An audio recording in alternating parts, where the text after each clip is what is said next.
एक और खबर अमेरिकी बाजारों से रिलेटेड आपको बता दें कि ग्लोबल ग्रोथ की चिंता और फेड मिनट से सख्ती के संकेत से अमेरिकी बाजारों में इस हफ्ते भी दबाव दिखा।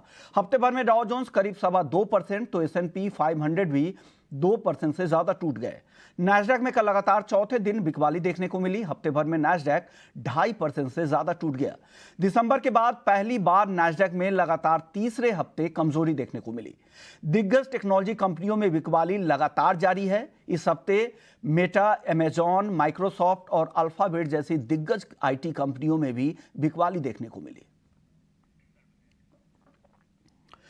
चलिए, अमेरिकी बाजार के बाद अब घरेलू बाजार के लिए एक अहम खबर। रिलायंस से डिमर्ज होने के बाद अब 21 अगस्त को जियो फाइनेंशियल की लिस्टिंग होगी। इस पर और जानकारी देने के लिए हमारे सहयोगी सौमित सरकार हमारे साथ जुड़ गए हैं। सौमित, बताइए क्या पूरी डिटेल्स है। तो अगर आप देखेंगे तो जियो फाइनेंशियल की लिस्टिंग अगस्त 21 को होने वाली है बोथ एक्सचेंजेस में, NSE और BSE में।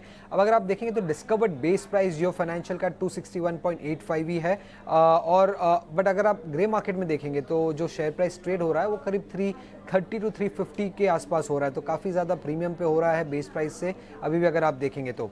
बट अगर हम बेस प्राइस को पकड़ के चले तो 261.85 पे जो कंपनी की मार्केट कैपिटलाइजेशन हो सकती है वो करीब 1.7 लाख करोड़ की हो सकती है, और 1.7 लाख करोड़ पे जियो फाइनेंशियल इंडिया का 9th largest listed financial institution बन सकता है।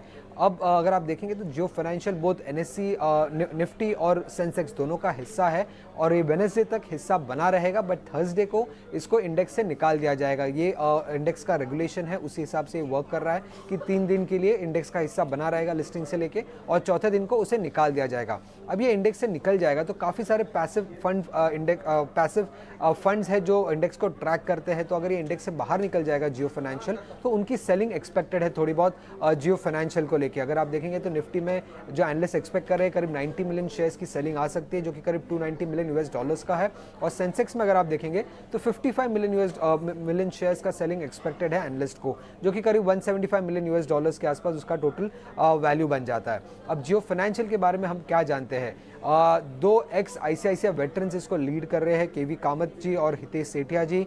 ये लेंडिंग के बिजनेस में रहेगी कंपनी, उसके अलावा insurance, payments, digital broking, asset management, ये सारे बिजनेसेस में एंटर करने की प्लानिंग है उनकी स्ट्रैटेजिक पार्टनर्स और फाइनेंशियल पार्टनर्स को भी इंडक्ट करने की उनकी प्लान है आगे चल के।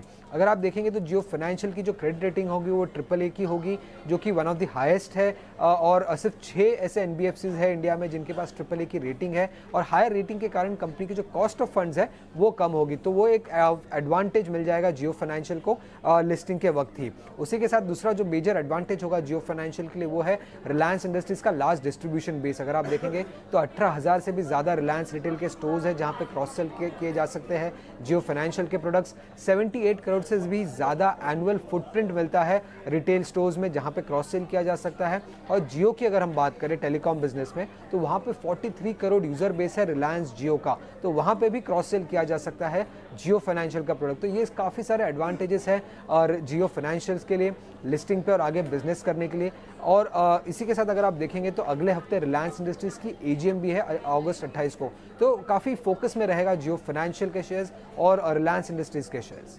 ओके, यानी अगला जो हफ्ता होगा वो रिलायंस इंडस्ट्रीज और जियो फाइनेंशियल के शेयर के लिए काफ़ी अहम होगा, काफ़ी फोकस में रहेगा, यानी काफ़ी बड़े इवेंट, काफ़ी हलचल वहां पर देखने को मिल सकते हैं। शुक्रिया सौमित पूरी डिटेल्स बताने के लिए।